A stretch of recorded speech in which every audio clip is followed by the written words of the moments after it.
में इवेंट्स जिसके बारे में सबको आश्चर्य है। थियरीज कहती है कि ब्लैक होल के अंदर ऐसी घटनाएं घटती है जहां पर भौतिकीय के कोई नियम लागू नहीं होते और ये भी हो सकता है कि वहां से किसी और दुनिया में पहुंचा जा सके।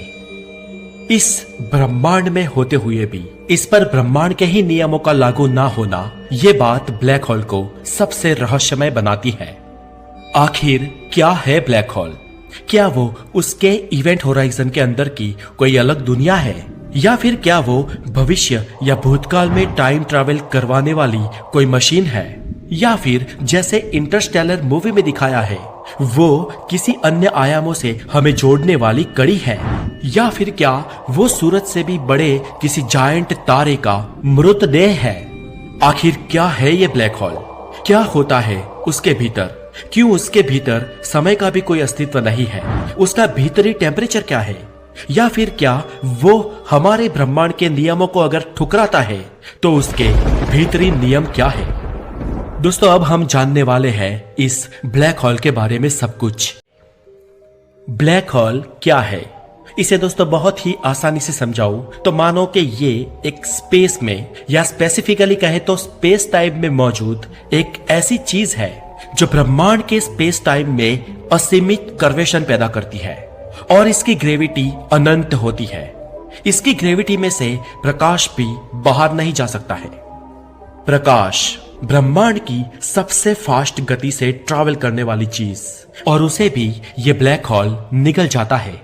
और स्वाभाविक है कि जिस चीज के अंदर से प्रकाश भी बाहर नहीं आ सकता, उसकी अंदरूनी चीजें कैसी हो सकती है, क्या हो सकती है, उसे कभी हम देख नहीं सकते। तो फिर अब सवाल ये है कि अगर हम जिस चीज को देख ही नहीं सकते उसके वजूद का हमने पता कैसे लगाया? तो इस बात को समझने के लिए हमें इस चैप्टर में लाना पड़ेगा सर स्टीफन हॉकिंग्स को। सर स्टीफन हॉकिंग्स ने एक थियरी दी थी जिसका नाम था रेडिएशन थियरी, और इस थियरी के अनुसार ब्लैक होल जब किसी बाहरी विद्युत चुंबकीय चीज के साथ इंटरेक्शन करता है तब उसके होने का अस्तित्व, उसकी मौजूदगी हमारे सामने आती है। जैसे कि जब किसी महाकाय या विशाल तारे को कोई ब्लैक होल निगल रहा होता है तो यूं समझिए कि वो तारा ब्लैक होल में जाने से पहले चिल्लाता है। अब इसे भौतिकी की भाषा में समझे तो उस तारे को जब ब्लैक होल खा रहा होता है, यानी कि उस तारे का मैटर जब ब्लैक होल के अंदर जा रहा होता है, तब कुछ ऊर्जा वहां से छटक कर घर्षण के कारण वहां से बाहर निकल जाती है और तेज रोशनी इंटरेक्शन के कारण छोड़ती है। ब्लैक होल्स के इवेंट होराइजन के आसपास दिखने वाली ये रोशनी हमें उस जगह पर ब्लैक होल के होने की गवाही देती है। यही तो है ब्लैक होल, एक बहुत ही सूक्ष्म जगह जिसके केंद्र में असीमित मास होता है। ये मास किसी जायंट बड़े तारे जितना, यानी कि अरबों खरबों टन होता है, लेकिन इस समस्त मास ने रोकी हुई जगह बस एक पॉइंट, एक छोटे से बिंदु से भी कम होती है। ये आश्चर्य का ओवरडोज ही है दोस्तों। ये ब्लैक होल ब्रह्मांड की सर्वश्रेष्ठ माया है, और इस माया का ब्रह्मांड में अस्तित्व है, ये उससे भी बड़ा आश्चर्य है।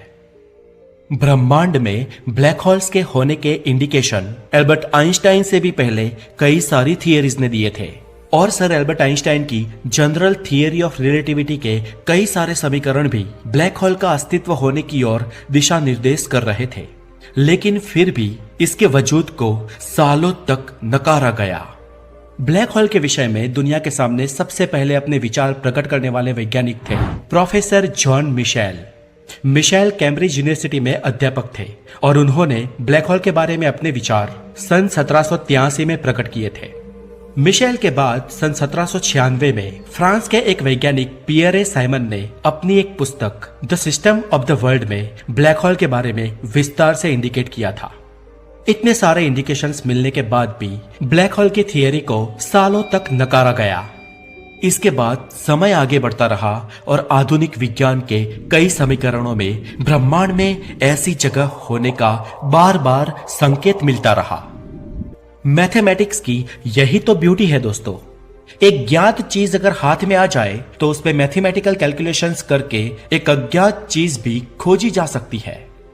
और खास समय के बाद ब्लैक होल के होने के प्रायोगिक परिणाम भी मिले, तब यह माना गया कि वाकई में ब्लैक होल तो ब्रह्मांड में एग्जिस्ट करता है।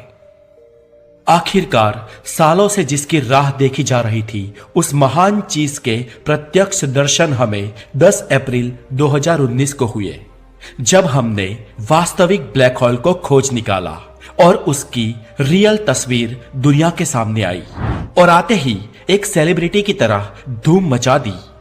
और वैसे भी ब्लैक होल्स किसी सेलिब्रिटी से कम थोड़े ही है। मीसियर 87 गैलेक्सी में मिलने वाले इस ब्लैक होल का तो आज हमने नामकरण भी कर दिया है। इसका नाम हमने रखा है पोवेही, जिसका मतलब होता है एडोम फैथरनेस डार्क क्रिएशन, जिसे हिंदी में कहते हैं अलंकृत अथाग अंधकारमय रचना। और दोस्तों, ये हमने खोजा हुआ, साबित किया हुआ, ढूंढा हुआ सबसे पहला ब्लैक होल है। पृथ्वी से वैज्ञानिकों ने इस ब्लैक होल की इमेज कैप्चर करने के लिए 8 टेलीस्कोप लगाए थे, जो बहुत ही पावरफुल थे और जो क्वांटम क्लॉक का उपयोग कर इसका बारीकी से अध्ययन कर रहे थे। इतना ही नहीं, इस 8 को मिलाकर एक वर्चुअल टेलीस्कोप भी बनाया गया था, जो रियल टाइम में कैप्चर हो रहे डेटा को सेव करता था। और ब्लैक होल से आने वाली प्रत्येक वेव लाइन को जोड़कर वैज्ञानिकों ने ब्लैक होल की एक फाइनल इमेज निकाली। और दोस्तों, आप मानोगे नहीं, हमारे 8 टेलीस्कोप को जो ब्लैक होल की रियल इमेज का जो फाइनल डेटा मिला, वो पूरे 10 लाख गीगाबाइट का था। जी हाँ, 10 लाख जीबी का। और इतने तगड़े डेटा को यूएस और जर्मनी की टीम ने मिलकर रेंडर किया और उसका जो फाइनल आउटपुट निकला, उसे आप इस इमेज के रूप में देख रहे हैं। और इस काम को करीब 200 वैज्ञानिकों की टीम ने मिलकर अंजाम दिया है। दोस्तों, इस ब्लैक होल के सामने आते ही हड़कंप मच गया। इसके बाद तो दुनिया के सारे भौतिक शास्त्री भौचक के रह गए, क्योंकि अब उनको मिल गई थी वो चीज जो समय का भी अस्तित्व मिटा देती है, जो एक आयाम को दूसरे आयाम से जोड़ती है, जो एक ब्रह्मांड को दूसरे ब्रह्मांड से जोड़ती है। और अब उसके अस्तित्व को नकारने का कोई सवाल ही नहीं था। बस एक काम किया जा सकता था और वो था इसका गहन अभ्यास। और दोस्तों, हम इस सीरीज की आने वाले वीडियोस में यही अभ्यास करेंगे। हम ये जानेंगे कि ब्लैक होल्स का निर्माण कैसे होता है, वो कितने प्रकार के होते हैं, उसमें समय का अस्तित्व क्यों नहीं होता, उसके अंदरूनी हालात क्या होते हैं, न्यूट्रॉन स्टार्स और ब्लैक होल में क्या अंतर है और ब्लैक होल का अंत कैसे होता है।